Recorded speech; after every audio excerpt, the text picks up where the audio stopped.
Just because you think that nobody's going to want you because you test positive for herpes doesn't make that true, and it doesn't even make it reality. It only makes it your own reality. And I'm here to teach you why. If you test positive for herpes, you are not alone. Here we learn, here we heal, and here we overcome. You are more than herpes. Why? Welcome.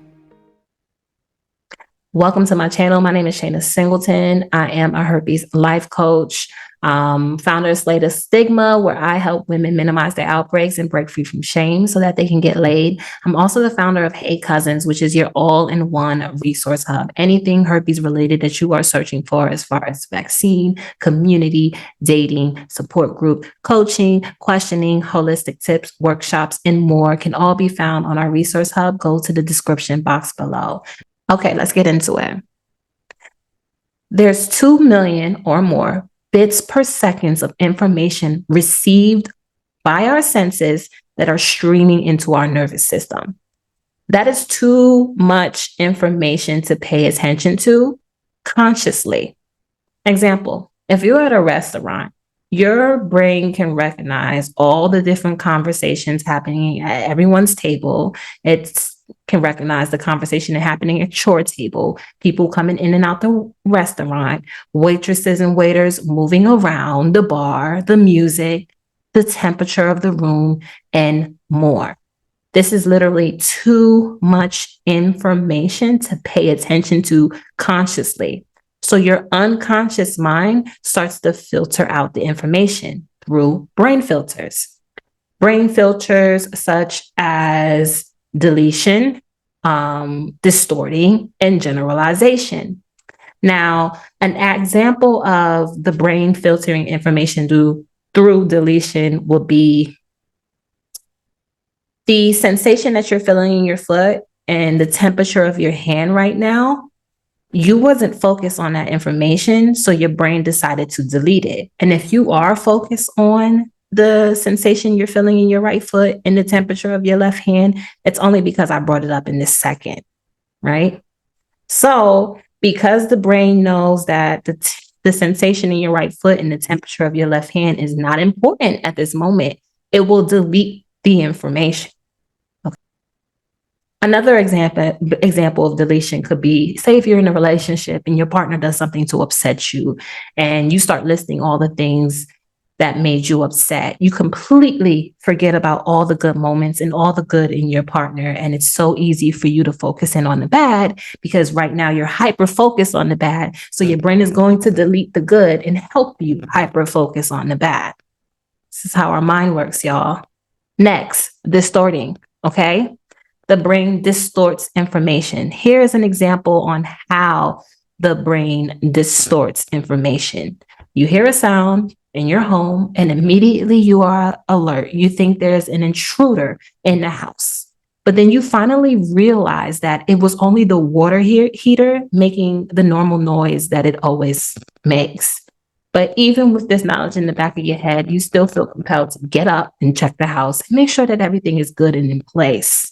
All right. That is how your mind distorted the information. You instantly thought about an intruder and completely disregarded the fact that it could be your water heater. Another example of this could be a couple is taking a nature walk. One of the people in the couple knows that there's a lot of unknown things in the woods and is a little bit nervous about it. So they're walking on this hike and a stick hits one of the people in the couple, the girlfriend, hits the girlfriend's foot. Immediately, the girlfriend thinks it's a snake. And it takes her a few seconds to realize that it's only a tree branch. And even after she realizes it's a tree branch, her heart is still racing and she's still feeling a little nervous and a little bit scared. So because she went into the forest thinking about all the unknown dangerous things that can happen to her, instead of the stick hitting her foot and her realizing it was a tree branch, the stick hit her foot and she thought it was a snake. That's another example of how the brain distorts information. The last filter is generalization, right? We take information, simplify it, and apply it to every other situation that seems like the first. So example, if your neighbor next door walked into the parking lot and got eaten by a bear. Oh, that don't make sense. If your neighbor next door walked into the woods in your backyard and got eaten by a bear, right? You're probably going to start to avoid the woods so that you won't be eaten by a bear. Even though walking in the woods doesn't guarantee that you're going to be eaten by a bear. Generalization. Another example of generalization could be this example. They did an experiment with a door and they put the door handle on the same side of the hinges and it was trying to get people to open the door. And people have already made a generalization that all doors open the same. So they were tugging and they were pulling and they couldn't get the door open. And they finally give up and say, this is impossible. This door does not open. Because their mind made a generalization about doors, they never even gave themselves a chance to check the other side of the door and see if it will open that way. Now, there's upsides and there's downsides when it comes to generalization, because once you learn something, you don't have to learn it again. So that's a positive. But the downside is that we think things are always what they were in the past, and we get stuck in behaviors that are no longer useful. Like maybe some of the beliefs you had about people living with herpes before you were the person living with herpes. All right, let's keep going, right? We're going to talk about internal representation now. If you go into disclosure, sharing your sad story, it is hard for a person to not associate bad with the fact that you have herpes.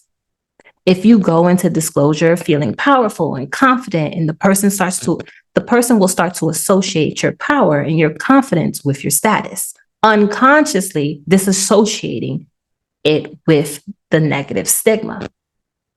The behavior you demonstrate when you feel good delivers better results than the behavior you demonstrate when you are feeling bad, low, and miserable, shoulders slouched down and completely defeated.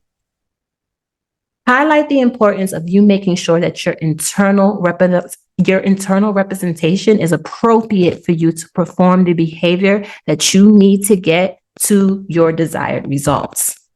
So example, if someone looks at you a certain way or has a certain tone of voice with you, in the past, you probably made a generalization that that person is angry with you, right?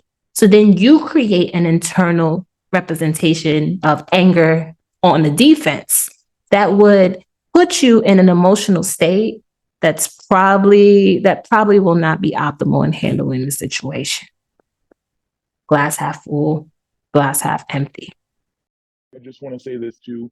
I go to therapy and I've been in therapy for almost 3 years, and it's nothing like having someone who actually gets you on this level. So I just want to say I appreciate you. One thing that I've learned is from my own therapist is not about the actual school that teach you how to be a therapist and show up for people, is the real life experiences. So I just want to tell you thank you because this is doing so much. And so I even have therapy on Thursday before I came here, like to this group. So I just want to let you know it's certain things that we get, or I'll speak for myself, but that I can get from you that I can't get from someone else that doesn't walk and live in this world. So I just want to say I appreciate you and thank you very much. Thank you.